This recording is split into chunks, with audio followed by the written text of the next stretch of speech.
Hello everyone, welcome back to Sawyer Studios, and today I'm doing a totally different, never before seen video ever.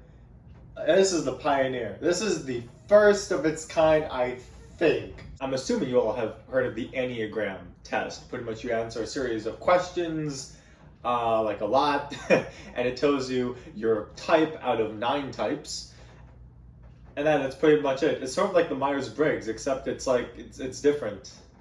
That probably helped absolutely zero. So I took the Enneagram, the sort of like the concept behind it, the psychology behind it, the way it works, and I've turned all of the 9 types, and I've made 9 types of people specifically in regards to Lego. So this is the very first Lego Enneagram test. This is the product. I don't know if it works, so I would love it if you all commented what your results are down below, and also tell me if they're accurate or not. So for me, using my very limited knowledge in psychology, which I don't have that much limit. I took a lot of psychology courses, but anyway, using my knowledge of psychology and the Enneagram template and my knowledge on Lego and splitting them up, I have come up with this test. So this is how it works, but first let's play.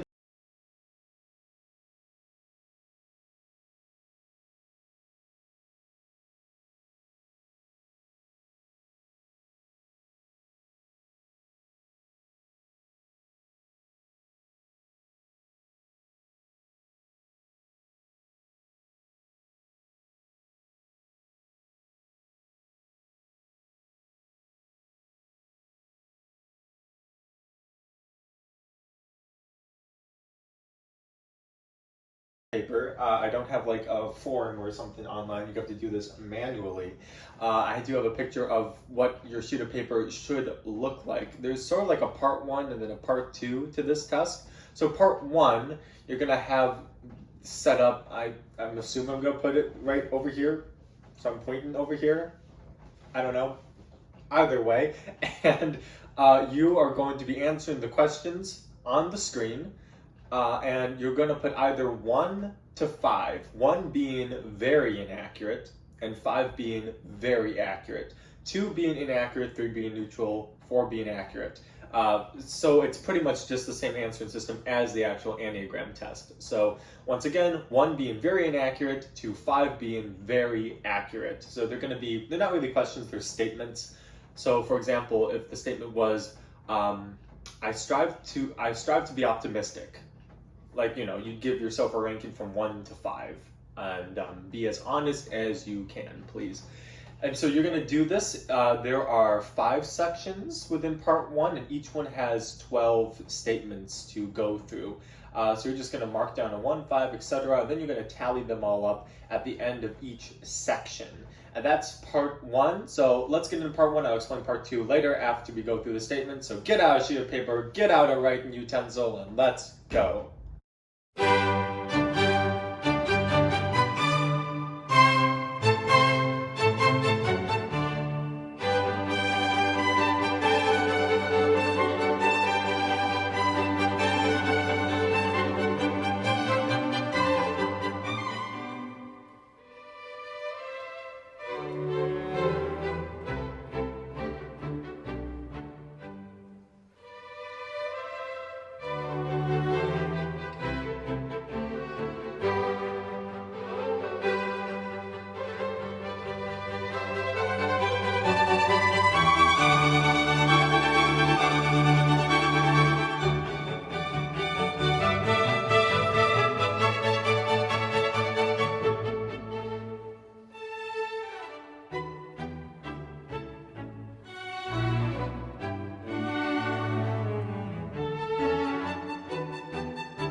So you have completed part 1 now, and so part 2 is going to be pretty much you're gonna pick the one of the 5 sets of 12 questions, whichever you scored highest on, with all of those points added up, whichever is highest, you are going to then go to the certain timestamp here. I should probably mention this also. The timestamp part 2, it's gonna tell you, it's gonna show you 2 quotes, whichever one matches you the best or something that you would most likely say, then pick that one. And it's just one or the other. Very short part 2. I'm not quite sure how this is gonna work, but yeah, there's a guide here. So like if you scored highest on the first set of 12 questions, go to this timestamp. And then if you scored highest on the second set of questions, go to this one, etc., etc., etc. Except for the 5th timestamp, if you scored highest on the 5th one, you can skip right to that time.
If you're here, you've either completed part 2 or you scored highest on the 5th set of 12 questions. Part 3, this is where you get to find out what Lego personality type you are. So here we go. I'll go through each one of them individually. So if you scored the highest on the first set of 12 questions and also chose option 1 for the quotes in part 2, you are type 1, the perfectionist. Holds high expectations for Lego. The final product rarely meets their approval rating, will always have something to rant about in regards to Lego. They will never stray from the instruction booklet and will always finish the set the way it is meant to be. They find it hard to allow others to build part of their set because they want it to be right. Would be willing to build for 12 hours straight if it means finishing the set in one go, will wash their hands at least twice before touching any Lego, will rarely create mocks. The smallest amount of dust on their sets will drive them insane. They are very intelligent, have a high work ethic, and a lot of determination. However, they tend to be critical and emotionally distant. If you scored highest on the second set of 12 questions and chose choice number 1 in part 2, then you are type 2, the assistant. Enjoys building Lego the most when it's with other people. Lego is seen more as a social activity rather than a private one. Is perfectly content with upholding the role of collecting every piece for a building step to allow someone else to place the pieces on. Loves to go window shopping for Lego and gets the same high from watching their friend purchase a set they love as they get from buying a set themselves. Can't usually build Lego for longer than 2 hours, is very generous, thoughtful, and is usually optimistic, a dedicated follower rather than a leader. If you scored highest on the first set of 12 questions, but chose quote number 2 in part 2, then you are type 3, the completionist. Must collect all of one theme where they will feel incomplete, is focused the most on getting the next set that they want, spends most of their time watching rumor and prediction videos, will not play with their sets often in fear of losing pieces, will not let anyone touch their Lego without their direct supervision and an age requirement, has a great work ethic, is responsible with their Lego, and is extremely competitive when it comes to comparing their Lego collection to their friends. Daydreams often of sets they don't have, tends to be unsatisfied a lot, but are great at making goals to drive them on the next checkpoint. They can be tunnel visioned and overwork themselves at times. Next, if you scored highest on the final set of 12 questions, the 5th set of 12 questions, and skipped part 2, then you are type 4, the creator. You are very independent and introspective. They have huge imaginations and creative drives. If a Lego set has an issue that is subjective to them, they will change it to make it theirs. Each set is individualized and they usually associate each Lego set with a specific memory or story that is connected to it. They are extremely sentimental and rarely get rid of anything. They will be the ones to keep the boxes and instruction booklets. They will keep every spare piece for mocks, spend a lot of their money on a pick-a-brick, always think they could design that set better than Lego did. They are super honest and thoughtful and great to discuss Lego topics such as minifigure choice, architecture, design, piece choice, and color scheme. However, they are usually self-absorbed and at times moody. If you scored highest on the 4th set of 12 questions and chose quote number 1 in part 2, then you are considered type 5, the theorist. Always theorizing about the next sets. They love conspiracy theories and especially love to watch rumor and prediction videos. They are always on top of Lego news and follow any account that provides the latest details on new sets, new developments, or news about the Lego Corporation as a whole. They are extremely aware of minute details. They appreciate the small, lesser-known features of Lego sets such as Easter egg placements or callbacks to other sets. They like to examine Lego articles and find patterns with Lego releases. They know a lot about the history of Lego. They wonder about ways that the set could be better, but rarely go out of their way to alter the set from the instructions. They are very innovative and analytical. However, they sometimes have an air of arrogance about them and are very logical with little emotion. If you scored highest on the 3rd set of 12 questions and chose choice number 1 in part 2, and you are a type 6, the loyalist. They will continue to buy from a line of the Lego theme even if the set begins to get worse, or sets begin to get worse. Will buy every set from their theme that they love even if they may not like it, and usually stick to only one theme. They are usually nostalgic collectors who have been collecting for several years, will rarely ever say anything bad about or against Lego, always look on the bright side when Lego messes up or when a set doesn't turn out the way they expected. They are very empathetic and trustworthy and think of themselves as the purest Lego fans that exist. If you scored highest on the fourth set of 12 questions, but chose quote number 2 in part 2, then you are a type 7, the fanatic. They will have every detail of every set memorized, sometimes all the way down to the set number. They express obsessive qualities from where most of their money goes to having Lego to making Lego the background on their phones. They are the ones that have Lego minifig keychains. They always know what is coming out next and have some sort of opinion about it. They are in a constant state of hype for new sets. They usually are well-rounded and knowledgeable when it comes to every theme. If you ask them when the next double VIP points week is, they know. If you need to know the closest place you can buy Lego, they know that as well. They are practically a walking encyclopedia when it comes to Lego sets, buying Lego, fun facts, and useless information that nobody really needs to know. If you scored highest on the second set of 12 questions but chose quote number 2, then you are a type 8, the pacifist. This Lego person buys sets every once in a while passing the aisles at Target. A set may or may not catch their eye, and if it does, they may or may not buy it. Is usually lost when it comes to upcoming releases and Lego news, treats Lego as more of a passive hobby than a lifestyle, spends the least amount on Lego out of every type, finds joy in building Lego occasionally but not enough joy to build a set every month, usually takes them more than one day to build a set, doesn't find certain news as exciting as the other types, at least type 2 pretends to show excitement when their Lego friends are hyped about something, is usually indifferent and doesn't hold strong opinions in regards to Lego. And finally, if you scored highest on the third set of 12 questions but chose quote number 2, you are type 9, the nostalgic.